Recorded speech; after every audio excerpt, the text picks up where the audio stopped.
Thank you for watching our video. Please subscribe to watch our next video. Thank you for watching our video. Please subscribe to watch our next video.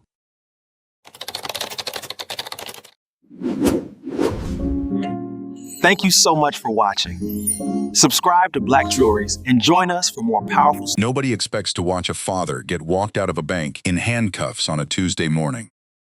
Nobody expects to watch it happen while his 8-year-old daughter screams his name.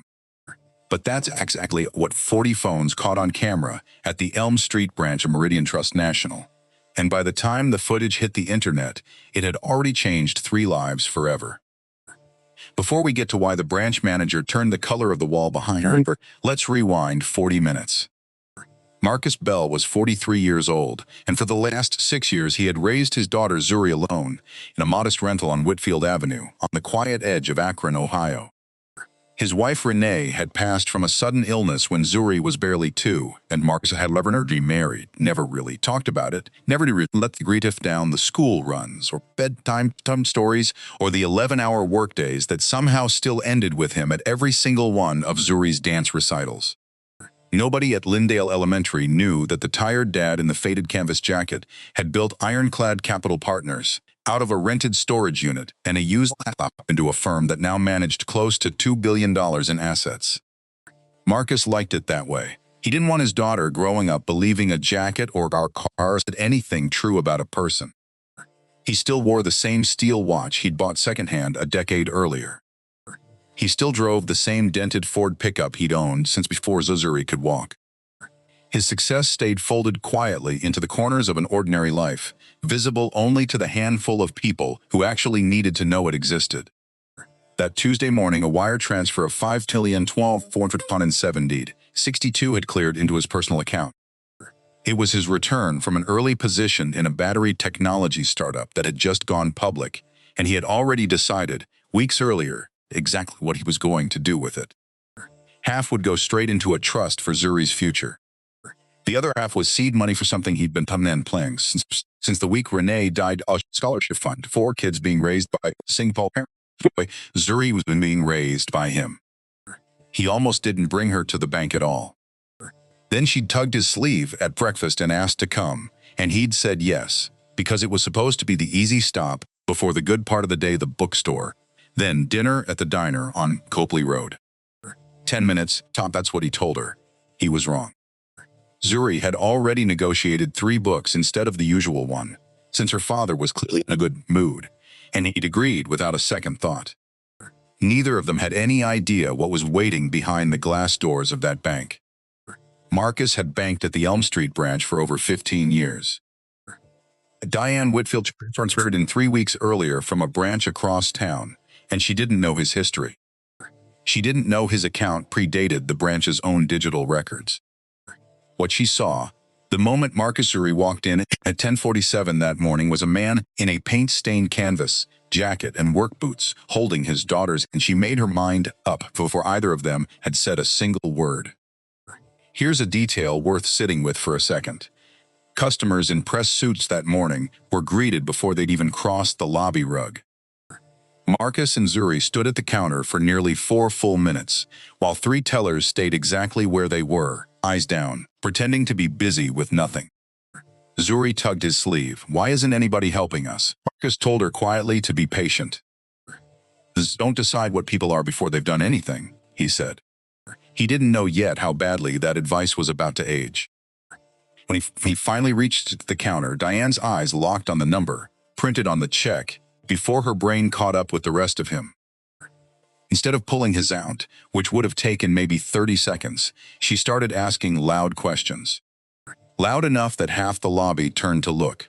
Marcus handed over his license, his Ironclad Capital business card, and the brokerage paperwork proving the sale of his shares. He offered calmly to let her call the issuing bank right there and confirm everything in under 5 minutes. Diane glanced at the papers without reading a single line of them. "A man dressed like you doesn't walk in here with a check like this," she said. A young teller 2 stations down, Melissa Grant, reached for the phone to make the verification call herself. Diane snapped at her to get back to her station. By now, phones were already coming out around the lobby, and the line behind Marcus had stopped moving entirely. Customers who had walked in for a routine deposit found themselves watching a standoff instead, and not one of them looked away. A woman near the entrance leaned toward her husband and whispered that something felt off about the whole thing. She never said which direction the off was pointing. Somebody near the back of the line muttered that the little girl was probably part of the scam too. Nobody argued with him. They just kept filming. Zuri's small hand found her father's and squeezed hard enough to leave marks. Marcus kept voice level and asked Diane one more time to just make the call. That request seemed to make her angrier, not calmer. In front of the entire lobby, she announced that the was fraudulent without verifying a single fact. Marcus told her evenly that she should think very hard about what she did next. She heard it as a threat instead of the warning it actually was. Then she reached across the counter, grabbed the check out of his hand, and tore it in half. Then in half again. She let the pieces fall to the floor at his feet, right beside his daughter's sneakers. "Guys like you don't walk in here with this kind of money," she said. The lobby went dead silent. Zuri bent down to pick up the torn pieces. See, Marcus touched the floor. He wasn't about to let his jaw kneel down to gather what someone had just used to humiliate him in front of a room full of strangers. "You just made the most expensive mistake of your career," he told Diane, and his voice never rose above a conversational level. She called the police and reported an attempted fraud. Then she ordered the branch's security guard, Derek Combs, to walk Marcus out. Derek hesitated. He'd watched the entire exchange from his post by the door, and this man hadn't raised his voice once. But a direct order from a branch manager shouted across a packed lobby doesn't leave a guard a whole lot of room to think out loud. Zuri looked up as Derek stepped toward them, and there was a fear on her face that no 8-year-old should have to carry into a bank on a Tuesday. Marcus had a choice in that moment. He could fight it and risk something worse happening, with his daughter standing right there watching. Or he could let it happen and trust that the truth would catch up eventually. He chose to walk. Here's the part that mattered most. The man whose entire job was supposed to be keeping people safe put his hand on Marcus's shoulder anyway and started moving him toward the door. Not because he believed Diane, because the badge on his chest told him to move, and so he moved. Trust doesn't always break with a scream. Sometimes it broke quietly, one compliant step at a time. Zuri wrapped both arms around her father's waist and begged Derek, in a small trembling voice, not to take him. Diane called out that somebody should hold the girl back so she couldn't obstruct the guard. That was the first time Marcus's calm actually cracked. "Nobody touches my daughter," he said. And for the first time that morning, there was an edge in his voice. Diane pointed at him like she'd just caught something. "That's exactly the aggression I've been warning everyone about." Marcus lowered his voice again, kept his hands open at his sides, and pulled Zuri tight against his hip. It hit him, walking those last few steps toward the exit. How fast a father's instinct to protect his own child could it be twisted into evidence against him.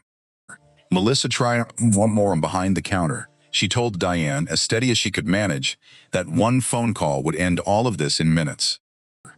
Diane threatened to fire her on the spot if she said another word in front of the customers still recording. Melissa went quiet, but something in the way she looked at Marcus, right before Derek's hand landed on his shoulder, said she believed him completely, even if her job depended on not saying so out loud. And here's the thing nobody in that lobby wanted to admit. Nobody put their phone down to actually help. They wanted the show. Nobody wanted to be the first person in the room to risk anything for a stranger. Zuri looked around at all the raised phones and the lowered eyes and asked, loud enough to carry across the whole lobby, "Doesn't anybody think he did nothing wrong?" Nobody answered her. That silence hit Marcus harder than anything Diane had said all morning. Derek kept walking him toward the glass doors, his grip loose, like some part of him didn't want to be doing this even while he was doing it. Marcus counted his steps the way he counted his breathing. Hard negotiation, anything to keep the anger from winning. Then the front door swung open. A man in a gray overcoat walked in, carrying a leather briefcase, moving with the relaxed posture of someone expecting a quiet after-hours meeting. He was Gregory Hastings, the regional president for Meridian Trust National, and he had driven out to the Elm Street branch, specifically down Baumwein behind an $80 million acquisition that Ironclad Capital was set to close with the bank's commercial division that same week. Gregory took 2 steps into the lobby, looked down at the torn paper scattered across the floor, and went pale. "Miss Bell?" he said, and the entire temperature of the room changed. Derek let go of Marcus's arm like it had turned hot. Diane rushed over, already explaining that she had just stopped a $5 million fraud in progress. Gregory asked her a single question. Did she have any idea who she had just torn a check in front of? She didn't answer because she didn't know. In front of the whole lobby, Gregory laid it out. Founder of Ironclad Capital Partners, the client behind the largest commercial deal on the bank's table that quarter. The only person alive with the authority to walk away from it before Friday's signing. The check, he said, had already been confirmed as fully legitimate that morning by the bank's own wire department. Diane had never once checked. Then Gregory crouched down to Zuri's eye level and apologized to her directly. It was the first time since they'd walked through those doors that anyone had spoken to her like her fear actually mattered.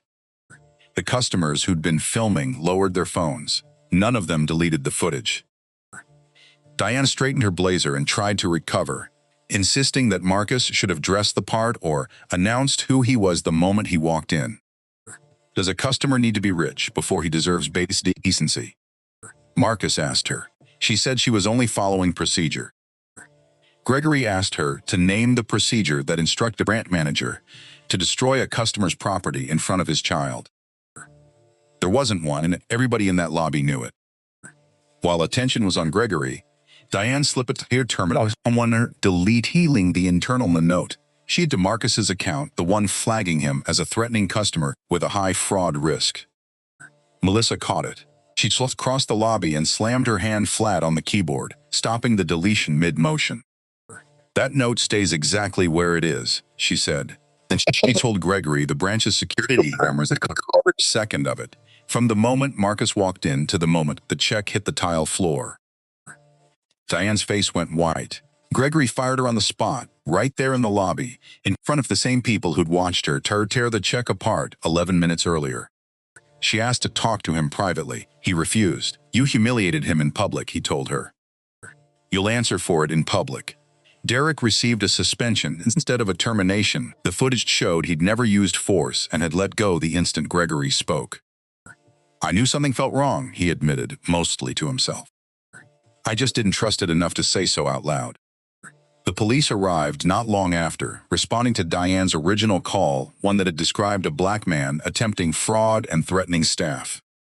For one long second, walking toward 2 uniformed officers, Marcus felt the same tightening in his chest all over again. Another round of assumptions waiting to happen. It didn't. Gregory explained everything before the officers even reached the counter. They apologized, took statements, and closed the case within 48 hours. No fraud, no threat. Diane's original report flagged as false from the very start. By then, it almost didn't matter anymore. A 12-second clip of Diane tearing the check while Zuri watched was already circulating online, and it didn't stay small for long. Within a single day, it had national attention. News vans parked outside the same glass doors. Reporters discovered that Marcus was a single father who had raised his daughter alone for 6 years, and that the torn check had been meant to fund kids exactly like her. Old photos surfaced of him dropping Zuri off at school in that same canvas jacket. Neighbors described him to reporters as quiet, private, a man who had never once mentioned the size of his company to anyone on Whitfield Avenue. The gap between what that money was actually meant to do and how its owner had just been treated only made the outrage grow with every share. But the story didn't stop at one branch manager having a bad morning. Once the footage went viral, 3 other people came forward within the week, and their stories started with the part most people never hear about. The first was an elderly man named Walter Simmons, who had banked at the Elm Street branch for over 20 years. 2 years earlier, Diane had frozen his account for 11 days over a routine pension deposit, insisting it looked irregular, and never once apologized when the bank's own compliance team cleared it. He'd filed a complaint. Nothing happened. The second was a young nurse named Angela Ford, who had been accused loudly of trying to cash a countered paycheck from Prophet Hospital. She worked for 6 years, a paycheck that turned out to be completely real. She'd been made to stand at the counter for over 20 minutes, while other customers just watched and whispered. Her complaint had gone into the same drawer as Walter's. The third was a teenage boy named Isaiah Cross, deposit in hand from his first summer job, who Diane had once told in front of his mother that he should come back with an adult who actually works. He was 17 and had been mowing lawns since he was 12. Investigators eventually found that Diane's dominant pattern, stretching back years, more than a dozen buried complaints from black customers and lower-income customers, every single one closed without meaningful review. What looked like one manager's bad afternoon was actually a pattern her entire brand, the entire had been protecting for a long time. Union trusted parent company slides within days, and the board called an emergency session. Executives who had never once asked about a single branch manager in 6 years suddenly wanted hourly updates. More than one board member floated the idea of a quiet private settlement, hoping the story would fade from headlines before it cost them the $780 million deal. Gregory refused every time he was asked, telling the board plainly that Marcus Bell did not strike him as a man who could be bought into silence, and that trying would very likely make everything. That night, Marcus sat across from Zuri at their kitchen table. Neither of them touched their food. She looked up at him. Would anyone have said sorry if they didn't find out you were rich? He set down his fork. He had nothing to give her that didn't feel like a half-truth. He'd been cleared because he happened to hold power most people never would. But thousands of people walked into banks exactly like that one every single day, with no regional president arriving in time to call them sir. He reached over and squeezed her hand. He didn't answer her. He couldn't. But he sat with the question long after she'd gone quiet, and it didn't leave him for a long time. 3 days later, lawyers showed up at his front door in suits that didn't belong on his porch. They laid a settlement offer across his kitchen table money, a public apology, a couple of firings, all in exchange for one condition. Sign the $780 million deal and say nothing else about what had happened. Marcus listened to the entire pitch without interrupting, while Zuri did her homework in the next room. Part of him wanted to take the money, take his daughter, and never walk into another Meridian Trust branch again for the rest of his life. But he kept hearing her question from 3 nights earlier. If nobody had known he was rich, would anyone have apologized at all? He thought about that lobby full of raised phones and lowered eyes, about how easily an entire room of people could agree, through nothing but success, that it's just happening right in front of them didn't require anyone to actually do anything about it. Punishing Diane alone would feel good. It wouldn't change what happened to the next person who walked through those doors without a fortune sitting quietly behind him. He turned down the settlement.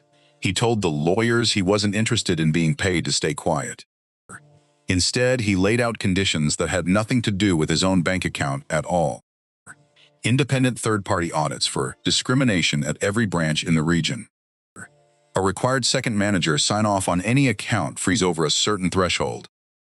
Guaranteed customer rights to independent verification before any fraud accusation could be escalated.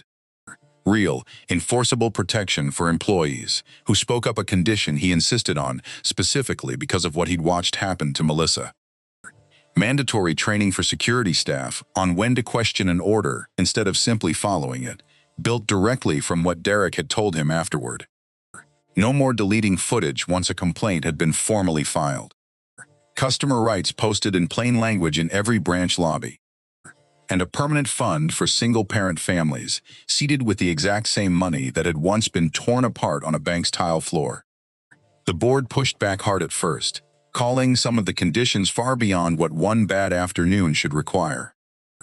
Gregory sat through every round of negotiations, reminding the room more than once that refusing Marcus's terms would end up costing them a great deal more than simply accepting them.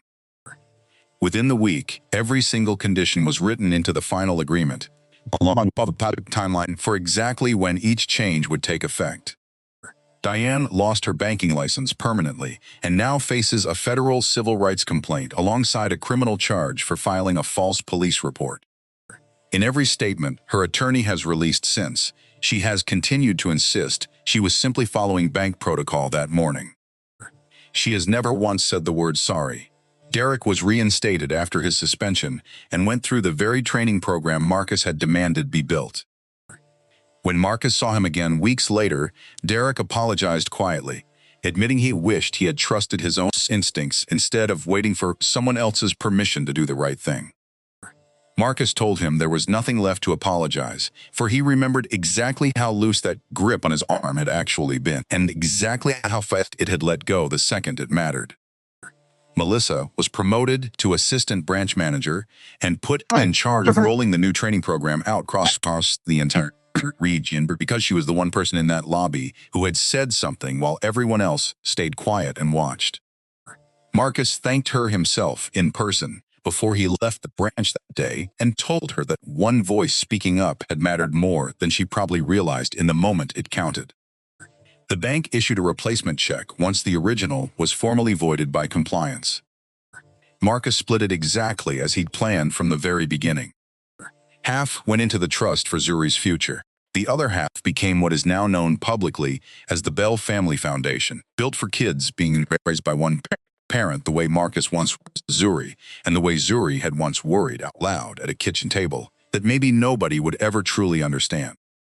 3 months later, Marcus and Zuri walked back through those same glass doors on Elm Street. He still drove the same tinted truck. He still wore the same canvas jacket. An employee greeted them warmly before either of them said a single word, and nobody's eyes lingered on his coat this time. Zuri didn't ask why nobody was helping them, because this time someone already was.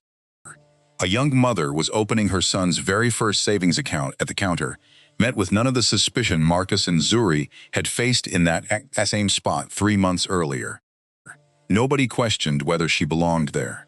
A small placard near the entrance now lists every customer's rights in plain, readable language, along with a direct number for a complaint line that reports outside the branch entirely.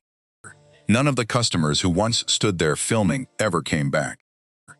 Marcus noticed the empty space where they used to stand, and he didn't say anything about it. Zuri watched the young mother for a moment, then looked up at her father. "Is that why you didn't just shut the whole bank down?" Marcus thought about how to say it, so she'd actually understand it, not just hear it. "Closing a door is easy," he told her. "Keeping it open, fair, for everyone who walks through it, that's the hard part." He let her hand the very first scholarship letter to a boy being raised by his father alone, and he watched her understand, really understand, that the $5 million had to matter. What mattered was what a person does with the power to hurt someone back and chooses not to. They walked out together, finally finishing the plan from 3 months earlier. The bookstore, then dinner at the diner on Copley Road. If you'd been standing in that lobby that morning, phone already raised in your hand, would you have kept filming? Or would you have been the first person in the room brave enough to put it down? If this story reminded you that dignity should never depend on what's swearing or what's in their bank account, share it with someone who needs to hear it today. And if you believe every person deserves to be treated with basic respect, no matter how they look walking through the door, subscribe and stay, because next week's story might just change the way you see the next stranger you meet. This story is a work of fiction created for entertainment and educational purposes only. All characters, names, businesses, and events depicted are entirely fictional and do not represent any real person, living or dead, or any actual establishment. Any resemblance to real persons, organizations, or events is purely coincidental. This content is intended to explore themes of human dignity, workplace ethics, and social justice through narrative storytelling. It does not make factual claims about any individual company or institution.